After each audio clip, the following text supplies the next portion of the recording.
It is 50,000 years before skincare existed. Before influencers, before tutorials, before the phrase "girls just want to have fun" was ever spoken by anyone. And yet the moment those men grabbed their spears and disappeared into the trees, something happened inside that cave that would rewire the entire future of human civilization. A war started. Not with spears, not with fire, not with whatever Grug thought made him dangerous. With berries. The hunting party left at dawn. Grug led the group with the slow, confident walk of someone who had never once successfully hunted anything without help. The men vanished into the tree line, officially making themselves someone else's problem. The cave exhaled, and Moga moved. She had been waiting, specifically since yesterday, when she noticed that crushed red berries left a stain on her fingers that lasted for hours. She had spent all night thinking about this. She had a plan. She crushed the berries, applied them with one careful finger across her lips, pressed, smoothed, checked the blurry flat rock she used as a mirror even though it reflected almost nothing and she did not care. She looked incredible. She turned around so the other women could see. The cave went absolutely silent. Then Booba walked in from the back. Booba had ash. Dark fine ash from last night's fire pressed deliberately beneath both eyes with a fingertip.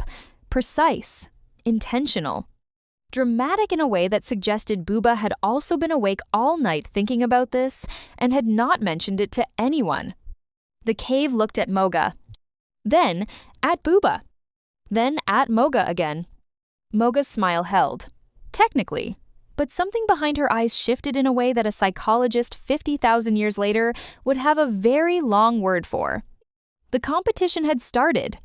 Nobody announced it. Nobody needed to. The entire cave understood what was happening with the same wordless, ancient clarity that humans use to understand all truly important things. Moga went back to her clay pot. She had ochre, that red-orange mineral powder she'd been grinding for weeks. She pressed it into her cheekbones with both palms, blended it upward, checked the useless rock mirror. The cave gasped. Booba looked. Booba's face remained neutral in the specific way that meant she was already thinking 3 moves ahead. She disappeared behind a rock. She came back with flowers woven into her hair. Actual flowers, tucked and threaded and arranged with a precision that should not have been possible in a cave with no lighting and no tools. Just Booba, some wildflowers, and a level of personal commitment that bordered on frightening. Now the entire cave was losing its mind.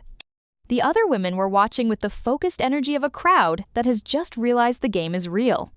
Children wandered in from outside, looked at the situation, and immediately sat down, because even children could sense that history was being made. A wolf that lived near the cave entrance poked its head inside. One of the younger women grabbed it and put flowers on its neck. The wolf sat down. The wolf was part of this now. Oka, who had said nothing this entire time, walked calmly to the fire pit, scooped up a small amount of pale gray clay, mixed it with berry pigment, and produced a color that nobody in the history of the world had ever made before. A warm, glowing, impossible pink. The cave collapsed. Women were grabbing each other's arms. Someone made a noise that was not quite a word. The wolf barked once. The children started yelling for reasons they couldn't explain but felt deeply. Moga stared at the pink. Moga looked at her red. Moga looked at the pink again. This was a crisis. Here is what Moga did next, and any historian would have found it deeply revealing about human nature. She did not accept defeat. She innovated. She took her red berry pigment. She took the yellow clay from the far corner that everyone ignored because it looked boring. She combined them with a small amount of water and ground them together on her flat stone until they produced something new. Orange-red, deep, warm, like sunset but portable. She applied it to her cheekbones, her lips, the bridge of her nose. She stood up. She turned around. The cave went so quiet you could hear the fire thinking. Even Oka stared. Even Booba, Booba, who had invented the ash eyeliner, Booba, who had engineered the flower hair, Booba, who had not once in this entire afternoon shown a single emotion. Booba's mouth opened slightly. Moga had won. She knew it. The cave knew it. The wolf knew it and sat down more comfortably. And that is when the men came back. Grug walked through the cave entrance first. He had a rabbit, one small rabbit, which he was planning to present with the energy of someone who had returned from a successful military campaign. He had been rehearsing his entrance since approximately noon. He stopped walking. He looked at the cave. The cave walls were smeared with pigment from the experiments. 2 children had somehow gotten orange all over their faces and seemed proud of it. The wolf was sitting near the fire wearing flowers around its neck and appeared unbothered. 7 women were looking at him with various levels of eye decoration and cheekbone color and lip stain that had not existed this morning when he left.